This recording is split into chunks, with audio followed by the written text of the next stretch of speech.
सर्वोच्च न्यायालयाच्या आदेशानुसारच उद्या दहीहंडीचा सण साजरा करावा लागेल अशी सक्त ताकीद मुंबई पोलिसांनी दिली आहे। सर्वोच्च न्यायालयाच्या आदेशाचं पालन करू असं लेखी आश्वासन आयोजक आणि गोविंद पथकांकडून घेतलं जाईल असं पोलिसांनी सांगितलं आहे। मुंबईत जवळपास 3,379 दहीहंड्यांचं व्हिडिओ शूटिंग केलं जाणार आहे। न्यायालयाच्या आदेशाचं उल्लंघन झाल्यास योग्य कारवाई केली जाईल असा इशारा पोलिसांनी दिला आहे। ठाण्यामधल्या भगवती मैदानात मनसेच्या दहीहंडीचं आयोजन वादात सापडलंय। 9 थरांच्या गोविंदा पथकांच्या स्वागताचं आवाहन करणारं मनसेचं वादग्रस्त पोस्टर पोलिसांनी हटवलंय। 9 थर लावायला तुम्ही या, कोर्टाचं आम्ही बघतो असं वादग्रस्त आवाहन या पोस्टरच्या माध्यमातून करण्यात आलं होतं।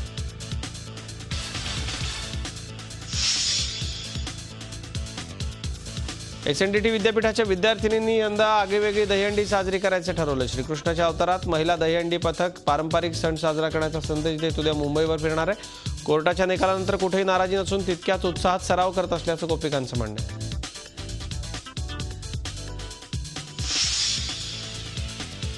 आज देशभरामध्ये श्रीकृष्ण जन्माष्टमीचा उत्सव मोठ्या भक्तिभावात साजरा केला जातो। शिर्डीच्या साईबाबा मंदिरात देखील हा उत्सव मोठ्या श्रद्धेने आणि उत्साहाने साजरा करण्यात आला। रात्री 12 वाजता श्रीकृष्ण जन्माचा उत्सव साजरा करण्याची प्रथा गेल्या अनेक वर्षांपासून चालत आहे।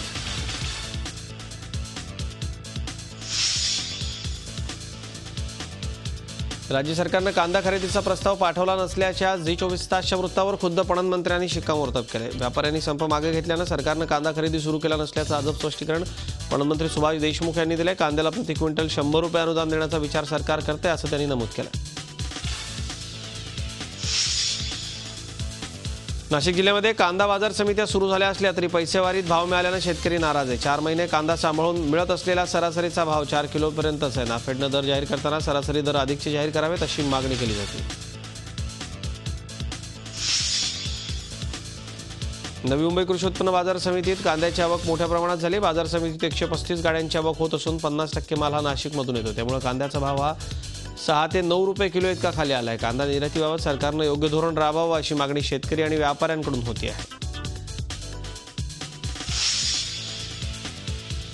बारामतीमध्ये 3 पोलिसांना 30 ते 40 जणांच्या जमावानं बेदम मारहाण केल्याची धक्कादायक घटना घडली। शहरातील तुळजाराम चतुरचंद कॉलेजच्या आवारातल्या धिंगाणा घालणाऱ्या तरुणांना हटकल्यानं 3 पोलिसांना मारहाण करण्यात आली। एका जखमी पोलिसाला बारामतीतल्या खासगी रुग्णालयात दाखल करण्यात आलं तर 2 जणांना पुण्याच्या सुसून हॉस्पिटलमध्ये हलवण्यात आलं।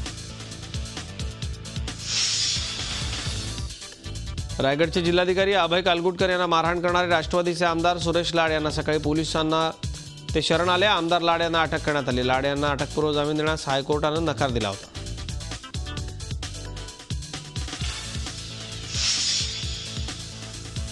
मुंबईमधला सिरियल किलर डॉक्टर संतोष पोळ कार्यरत असलेल्या घोटावडेकर हॉस्पिटलला सील करण्यात आले। या कारवाईत पोलिसांनी महत्त्वपूर्ण कागदपत्र आणि फायली जप्त केल्यात। हॉस्पिटलच्या कर्मचाऱ्यांची चौकशी करण्यात आली। पोळचे रुग्णांशी संबंध कसे होते, तो काय काम करायचा, कामावर कधी असायचा, त्याच्या कारकिर्दीत कोणी पेशंट दगावलेत का अशी माहिती पोलिसांनी घेतली।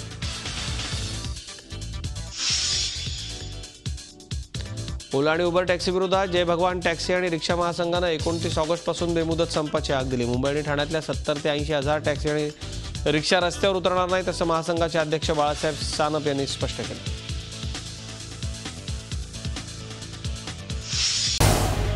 झी 24 तास रहा एक पाऊल पुढे।